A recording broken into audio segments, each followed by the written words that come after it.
The biggest mistake people make is believing power always announces itself. The rain tapped softly against the front windows of Harbor Street Cafe as Emily Carter balanced a tray of coffee mugs across one arm. Outside, downtown Chicago moved beneath a gray October sky. Inside, the morning rush had already begun. Orders echoed from the kitchen. Plates clinked across the front of Ethan's jacket. The entire cafe went silent. Emily froze. Her stomach dropped. Oh no. She immediately grabbed napkins from a nearby station. I am so sorry. Seriously, I'm so sorry. Other employees glanced over. One customer actually winced. Most people would be furious. Some would demand a manager. A few would probably demand compensation. Ethan looked down at the stain. Then at Emily. Her cheeks had turned crimson. A strand of blonde hair had escaped her ponytail. She looked genuinely upset. Not because she feared punishment. Because she hated inconveniencing another person. Ethan noticed the difference immediately. Then something unexpected happened. He laughed. Not loudly. Just enough to break the tension. Well, he said, accepting the napkins. I guess now I have proof I was here. Emily blinked. You're not angry? Should I be? Most customers are. Ethan glanced around the crowded cafe. Accidents happen. For a moment, neither of them realized this simple exchange would become the beginning of a story neither one would ever forget. The next morning arrived wrapped in a pale autumn fog that softened the edges of the city. Emily Carter stood at the bus stop clutching a paper cup of instant coffee she had made at home to save money. The wind tugged gently at her coat as downtown Chicago slowly woke around her. Delivery trucks rumbled through intersections. Office lights flickered on floor by floor. Another day, another shift, another chance to keep moving forward. Few people at Harbor Street Cafe knew that after finishing her evening shifts, Emily spent several nights each week helping care for her mother.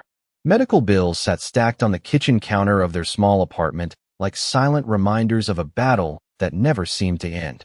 Yet every morning, she showed up with the same calm smile. Not because life was easy, because she had decided long ago that bitterness was too expensive to carry. By 7:30, the cafe was alive again. The familiar sounds greeted her like old friends. Coffee grinders humming, orders being called, the scent of cinnamon rolls drifting from the ovens. Emily tied her apron and stepped onto the floor. Morning, sunshine, called Lisa from behind the register. You look exhausted. That means I fit in around here, Emily replied with a grin. Laughter rippled through the staff. It was a small moment, but people always seemed lighter around her. She never noticed it herself. Just before 8 o'clock, the front door opened. Rain had stopped, but the streets still glistened outside. Emily glanced up and immediately recognized the customer from yesterday. Ethan Brooks walked to the same table beside the window. Same seat. Same quiet expression. Same worn leather notebook tucked beneath his arm. Your jacket survive? Emily asked as she approached. Ethan looked up from his notebook. Barely. I can recommend a better dry cleaner if necessary. Then I might lose the evidence. Emily rolled her eyes. You are never going to let that go, are you? Probably not. Another faint smile. Again, something about him felt different from most customers. He never seemed rushed. Never checked his phone every 30 seconds. Never treated employees as invisible. While she filled his coffee cup, Ethan watched the room carefully. Not the way most people observed. He studied. The manager speaking sharply to a dishwasher. The young cashier struggling through her first week. The elderly customer who came every morning and always sat alone. Ethan noticed everything. Emily noticed people too. She paused beside the older man's table and quietly paid for his blueberry muffin after learning he had forgotten his wallet. She thought no one saw. Ethan did. Later, when a new employee accidentally entered the wrong order and started apologizing nervously, Emily simply smiled and helped fix the mistake without embarrassment or blame. Ethan saw that too. Throughout the morning, his notebook remained open. Occasionally, he wrote a line. Then another. Not numbers. Not business plans. Observations. Small details. Quiet moments. Things most people missed. Around noon, Emily passed his table carrying a tray of sandwiches. You know, she said, for someone who orders the same coffee every day, you ask a lot of questions. Ethan leaned back slightly. Maybe I like learning about people. Emily laughed softly. Most people only talk about themselves. Ethan watched her walk away toward another table. For a moment, the noise of the cafe seemed distant. 6 months earlier, he had started visiting locations across the city searching for answers about his company. What he had not expected was to find someone who reminded him why those answers mattered in the first place. The days slipped by quietly after that. October surrendered to November, and the city grew colder with every passing week. Wind swept through the streets between the buildings, carrying fallen leaves across the sidewalks like scattered pieces of forgotten stories. Inside Harbor Street Cafe, however, certain things never seemed to change. The coffee machines hummed. Customers came and went. Emily Carter arrived before sunrise and left long after the evening rush. And almost every Tuesday and Thursday, Ethan Brooks appeared at the same table beside the window. At first, Emily assumed he was simply another regular customer. Every neighborhood cafe had them. The retired teacher who read newspapers for 3 hours. The accountant who always ordered 2 extra creamers. The college student who studied until closing time. Ethan fit neatly into that category. Or so she thought. What she never noticed was how carefully he watched everything around him. One rainy afternoon, a delivery driver arrived 20 minutes late and immediately started apologizing to the manager. The young man looked nervous. His hands shook slightly as he explained that his truck had broken down on the freeway. Before the manager could respond, Emily quietly handed the driver a cup of hot coffee. "You look like you need this more than another apology," she said. The driver smiled with visible relief. Ethan wrote something in his notebook. A few days later, a mother entered the cafe carrying a toddler and struggling with 2 grocery bags. Before anyone asked, Emily moved 2 chairs aside and helped clear space near the window. She entertained the little boy with paper napkin animals while his mother enjoyed 10 peaceful minutes with her lunch. Ethan wrote something else. By December, Harbor Street Cafe was decorated with simple holiday lights. Nothing extravagant. Just warm white bulbs draped across shelves and windows. Emily liked them because they made the room feel hopeful. One evening, while cleaning tables near closing time, she noticed Ethan staring out the window at the falling snow. "You ever stop working?" she asked. Ethan smiled. "That depends. Do you?" "Touché." She wiped down the table and shook her head. "Seriously though, most people come here to relax. You sit there thinking all day. Maybe thinking is relaxing. Then I am definitely doing relaxation wrong." For the first time, Ethan laughed openly. The sound surprised both of them. Emily had never seen him laugh like that before. Neither had Ethan. Somewhere over the past few months, these small conversations had become part of his routine, something he looked forward to more than he cared to admit. Across the city, executives fought over quarterly reports. Investors argued over projections. Meetings stretched for hours. Yet none of those conversations stayed with him the way a 5-minute exchange with a waitress did. That realization unsettled him. Because 6 months earlier, he had started visiting his company locations for a simple reason. He no longer trusted the reports landing on his desk. Numbers told one story. People told another. He wanted to see the truth with his own eyes. What he found at Harbor Street Cafe was not a problem to solve. It was a person impossible to ignore. And without realizing it, Emily Carter was slowly becoming the most important discovery he had made all year. By January, the snow outside Harbor Street Cafe had become part of the scenery. White drifts lined the sidewalks. Salt covered the street corners. The city moved slower, wrapped in heavy coats and clouds of visible breath. Inside, however, warmth lingered. The scent of fresh coffee filled the air. Holiday decorations had come down, but the familiar rhythm remained. Emily Carter had stopped being surprised whenever Ethan Brooks walked through the door. He always arrived with the same quiet confidence. The same notebook. The same table beside the window. What surprised her instead was how easily their conversations seemed to happen now. One Tuesday morning, Ethan arrived earlier than usual. Emily was arranging cups behind the counter when he entered. "You are late," he said. Emily looked at the clock. "I am 6 minutes early. Compared to your normal routine." She narrowed her eyes. "That is slightly unsettling." Ethan smiled. "You notice patterns when you sit in the same place long enough.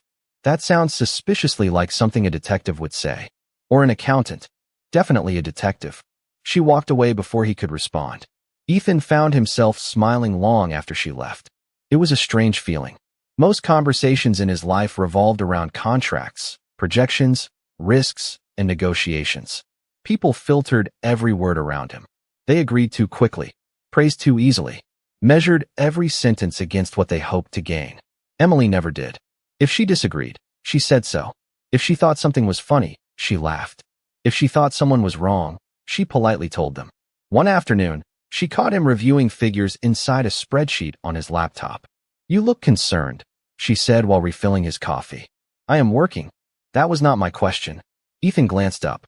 "How can you tell?" "Your left eyebrow." "My left eyebrow. It moves when you are annoyed." Ethan blinked. "That is absurd." There it goes again. For the first time in years, Ethan closed the laptop. Not because the work was finished, because he wanted to hear what she would say next. Across the room, a customer began complaining loudly about a minor mistake on a receipt. The young cashier looked overwhelmed. Before the manager could intervene, Emily stepped beside her. Calm voice, relaxed posture, no frustration. Within 2 minutes, the problem disappeared. The customer left satisfied. The cashier looked relieved. Ethan watched carefully. Most people solved problems by proving they were right. Emily solved them by making people feel heard. There was a difference. Later that evening, after the dinner rush ended, Ethan remained at his table longer than usual. Snowflakes drifted beyond the glass. Streetlights reflected across the frozen pavement. Emily stacked chairs nearby. "Can I ask you something?" Ethan said. "Sure. Why are you always helping everyone?" Emily laughed softly. "That is a dangerous question." "Why?" "Because people usually expect a profound answer." She placed another chair upside down on a table. "The truth is less impressive." "I am listening." Emily paused for a moment. "When my father was alive, he used to say that every person is carrying something you cannot see." Her voice softened slightly. "So if you can make their day easier, even for 5 minutes, why would you not?" Ethan looked down at his coffee cup. For reasons he could not fully explain, those words stayed with him long after he left the cafe that night. And somewhere between the falling snow and the quiet streets of Chicago, he realized he was no longer visiting Harbor Street Cafe to study the business. He was coming back to learn from the waitress who had no idea who he really was. February arrived with sharp winds and gray skies. Harbor Street Cafe remained busy, a warm refuge against the cold that settled over Chicago. By now, 6 months had nearly passed since Ethan Brooks first walked through its doors. To everyone else, he was simply a familiar customer. To Emily Carter, he was the quiet man with the notebook, the endless questions, and the habit of noticing things other people ignored. One Wednesday afternoon, the lunch rush hit harder than usual. Every table was occupied. Orders stacked up. The kitchen struggled to keep pace. Emily moved quickly between customers, balancing trays and answering questions while maintaining the same calm expression she always carried. Near the register, a new employee named Rachel accidentally entered several orders incorrectly. The mistake created confusion across 3 tables. Panic immediately appeared on her face. "I am so sorry," Rachel whispered, staring at the screen. "I think I messed everything up." Emily glanced at the growing line of customers. Then she smiled. "Good. That means you are officially part of the team." Rachel looked confused. "What?" "Everyone makes mistakes." Emily stepped beside her. "The trick is fixing them before they become stories people tell for years." Rachel laughed nervously. Together, they corrected the orders. Within minutes, the situation settled. Most customers never even noticed. From his table, Ethan observed everything. Later that afternoon, after the crowd thinned, he noticed Emily sitting alone during her break. She was reviewing paperwork spread across the corner of a small table. Bills, forms, notes written in careful handwriting. Her brow tightened slightly as she studied the pages. Then she folded everything neatly and slipped them back into her bag before returning to work. She never complained, never asked for sympathy. Yet Ethan could see the weight she carried. The following week, he found himself doing something unusual. Instead of reviewing company reports after work, he asked questions. Quiet questions. Not through investigators. Not through background checks. Simple conversations with people who knew her. What he learned surprised him. Emily worked extra shifts whenever someone needed coverage. She often left food for employees who forgot lunch. She spent much of her free time caring for her mother. Several coworkers described her using the same word. Reliable. Ethan leaned back in his office chair one evening and stared at the city skyline outside his window. Reliable. Such a simple word. Yet it seemed rarer every year. His phone buzzed. Another executive update. Another report filled with charts and projections. He ignored it. Instead, his thoughts returned to a small cafe on Harbor Street. Back to a waitress who somehow treated the chief executive officer of a billion-dollar company exactly the same way she treated everyone else. Not because she knew who he was, because she did not care who people were. She cared how they treated others. The realization stayed with him. Meanwhile, Emily remained completely unaware. She greeted Ethan the same way she always had, poured the same coffee, shared the same easy conversations. And as winter slowly gave way to the first hints of spring, neither of them realized that a storm was quietly forming inside the company itself. A decision was coming, one that would test everything Ethan had learned during the past 6 months, and everything Emily believed about doing the right thing when no one was watching. March arrived with the first signs of spring, but inside Harbor Street Cafe the atmosphere felt different. Subtle, difficult to explain, like a pressure change before a storm. Emily noticed it immediately. Managers were holding more private meetings. District supervisors appeared without warning. Conversations stopped whenever certain people entered the room. One Monday morning, a regional manager named Richard Collins arrived from corporate headquarters. He wore an expensive suit, carried a polished leather portfolio, and seemed determined to remind everyone he was important. Employees straightened their posture when he walked by. Smiles became more careful. Voices became quieter. Emily simply continued working. By lunchtime, Richard had already criticized the menu displays, questioned inventory procedures, and complained about staffing schedules. Most people nodded politely. Emily listened respectfully, then returned to helping customers. Ethan noticed every interaction from his usual seat near the window. His notebook remained closed today. He was not observing anymore. He was waiting. The test had arrived sooner than expected. Late that afternoon, a mistake appeared in the inventory records. Several expensive supply orders had been entered incorrectly. Numbers did not match. Receipts were missing. Richard immediately demanded answers. Employees gathered near the office while managers searched through paperwork. Anxiety spread through the cafe. Finally, Richard emerged holding a folder. "We found the problem," he announced. His eyes settled on Emily. The room became silent. Emily looked confused. "Me?" Richard nodded. "According to these records, the inventory discrepancy occurred during shifts you supervised." Several employees exchanged nervous glances. Emily accepted the folder and reviewed the documents carefully. She did not panic. She did not argue. She simply read every page. Ethan watched her face. Calm, focused, professional. After several moments, Emily looked up. "These forms were submitted under my shift," she said. "But I did not enter these numbers." Richard crossed his arms. "Can you prove that?" Emily glanced down again. She could. Easily. Another employee had made the mistake. A new employee. Young. Inexperienced. Terrified of losing her job. Emily knew exactly what had happened. She also knew everyone was waiting for her answer. The room felt smaller somehow. Quieter. Ethan never moved. "Yes," Richard said. "Can you identify who made the error?" Emily remained silent for a moment. Then she closed the folder. "No," Richard frowned. "No. The responsibility belongs to the shift supervisor." "Meaning you?" "Meaning me." Several employees looked shocked. Ethan narrowed his eyes slightly. Richard seemed almost pleased. "Then you are accepting responsibility?" Emily nodded. "If the mistake happened during my shift, then I should have caught it." The room fell completely silent. Rachel stood near the register, her face pale. She understood immediately what Emily was doing. Emily was protecting her, not because she had to, because she believed leadership meant carrying weight when others could not. Richard made several notes inside his portfolio. "Very well," he said. "Corporate will review the matter." After he left, employees slowly returned to work. Rachel approached Emily with tears forming in her eyes. Emily gently shook her head before she could speak. "It is okay," she said softly. "Just learn from it." Across the room, Ethan stared out the window at the city beyond the glass.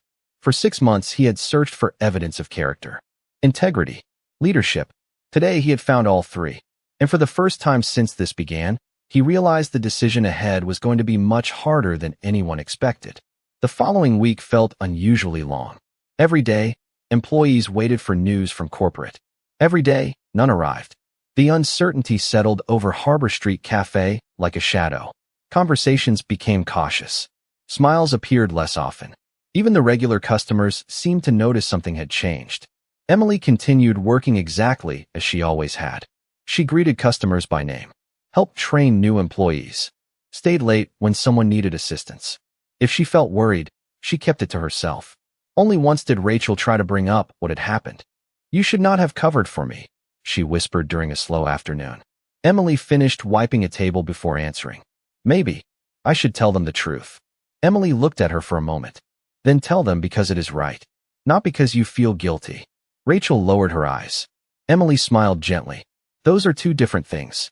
Across the room, Ethan listened while pretending to review notes inside his notebook. The more he observed, the more difficult this became. He had spent years evaluating executives, managers, and department heads. He knew how people behaved when pressure arrived. Most protected themselves first. Some protected their reputations. Very few protected others.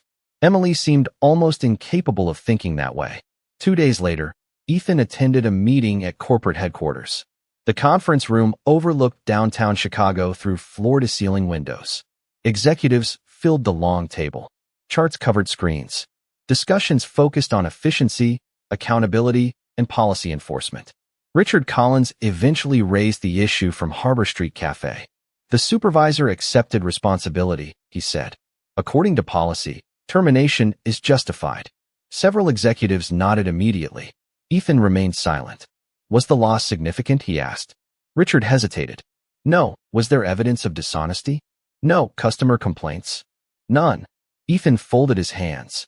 "Then what exactly are we correcting?" The room grew quiet. Richard shifted in his chair. "Policy exists for a reason." Ethan glanced toward the city skyline. "So does judgment." Nobody argued after that. The meeting continued, but Ethan already knew what the others did not. The decision had been made. Meanwhile, life inside the cafe continued. One rainy Thursday evening, Emily found Ethan sitting at his usual table. The notebook remained closed. He seemed distracted. "You look concerned," she said. Ethan smiled faintly. "You already used that line on me. It worked before. Maybe I am thinking about a difficult decision." Emily placed his coffee on the table. "Then you are overqualified for the rest of us." Ethan laughed softly. "How do you handle difficult decisions?" Emily considered the question. Rain tapped gently against the window beside them. Streetlights reflected across wet pavement. "My father used to tell me something," she said. "If a decision helps you sleep but hurts your character, it is probably the wrong one." Ethan looked at her. "That is a strong standard." "Not really." She shrugged. "You just have to decide who you want to be before life asks the question." For several seconds, neither spoke. Somewhere near the register, dishes clinked. A coffee grinder hummed. The ordinary sounds of an ordinary evening. Yet Ethan felt something shift inside him. 6 months ago, he had entered Harbor Street Cafe searching for answers about a company. Instead, he had found answers about leadership. And the woman standing in front of him still had no idea that the most important decision of her life was only days away. Monday morning arrived under clear skies. For the first time in weeks, sunlight spilled across downtown Chicago. The city looked brighter, cleaner, almost hopeful. Emily Carter noticed none of it. At 7:30 that morning, she received a message from management requesting her presence at a company meeting scheduled for noon. No explanation, no details, just a location and a time. The message sat on her phone like a question she could not answer. By 11:45, employees from multiple locations had gathered inside a large conference room at regional headquarters. Conversations filled the space. Managers stood in small groups. Supervisors reviewed notes.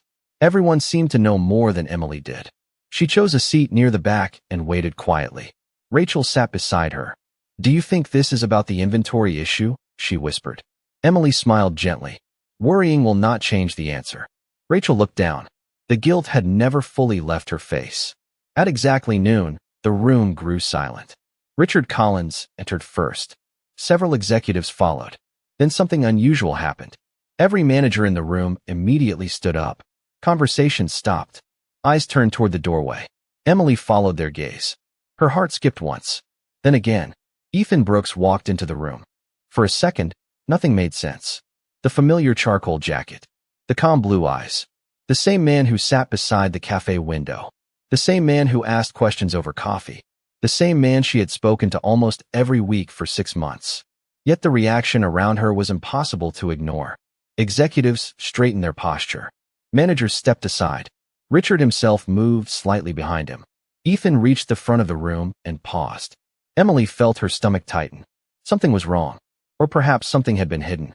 "Good afternoon," Ethan said. His voice carried easily across the room. Calm, confident, familiar. "For those of you I have not formally met, my name is Ethan Brooks." He paused briefly. "I am the founder and chief executive officer of Brooks Hospitality Group." The room remained silent.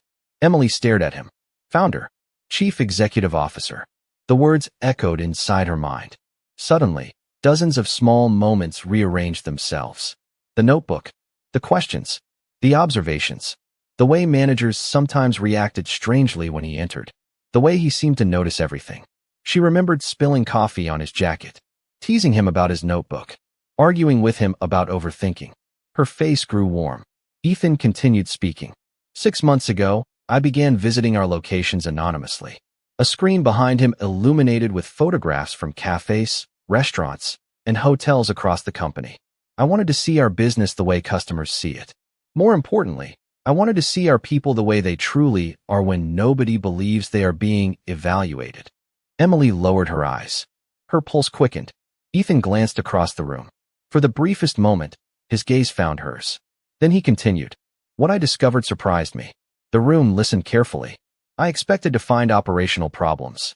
I expected to find areas needing improvement. What I did not expect was to find a lesson in leadership from someone who never held an executive title.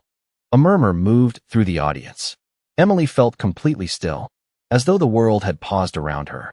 Ethan stepped away from the podium and looked directly toward the back of the room. "Emily Carter," he said softly. "Would you please come join me?" Emily stood slowly. For a moment, she felt every pair of eyes in the room turn toward her.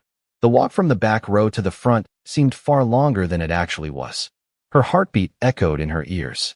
When she finally reached the stage, Ethan offered a small smile. The same smile she had seen beside the cafe window 100 times before. Yet everything felt different now. 6 months ago, Ethan began, facing the audience. I started visiting our locations because I believed I had a company problem. The room remained silent. What I eventually realized was that I had a leadership problem. My own. Several executives exchanged surprised glances. Ethan continued. Success has a strange way of surrounding you with people who tell you what you want to hear. The higher you climb, the harder it becomes to find honesty. He turned toward Emily. Then I met someone who had absolutely no reason to impress me. A few people laughed softly. Emily lowered her eyes, embarrassed. She challenged my opinions. Corrected me when she thought I was wrong. Spilled coffee on my jacket. The room filled with warm laughter. Even Emily smiled. Ethan reached into his pocket and removed a folded piece of paper. Over 6 months, I filled notebooks with observations. Not about profits. Not about operations. About character. He unfolded the paper. I watched Emily help coworkers without expecting credit. I watched her pay for a customer who could not afford lunch. I watched her protect a new employee who made a mistake. Most importantly, I watched her accept responsibility for something she did not do because she believed leadership meant protecting others. The room grew quiet again. Rachel lowered her head. Tears filled her eyes. Ethan paused. The inventory error was not Emily's fault. A ripple moved through the audience. We verified that days ago. Emily looked up, startled. Ethan nodded gently. I knew the truth. What I wanted to understand was who she would choose to be when nobody knew they were being watched. Silence settled across the room. Not uncomfortable silence. Respectful silence. Ethan stepped closer. Emily, 6 months ago, I walked into Harbor Street Cafe looking for answers. I found them in the least expected place. He handed her a small envelope. Effective immediately, you are being promoted to Employee Development Director for the Chicago region. The position comes with full training, a new salary, and complete medical coverage for your family. Emily stared at the envelope. For a second, she could not speak. Neither could most people in the room. Then applause began. Quiet at first, then louder. Employees stood. Managers stood. Even executives rose from their seats. Ethan waited for the noise to fade. This promotion is not because you impressed a chief executive officer, he said. It is because you reminded him what leadership actually looks like. Emily finally found her voice.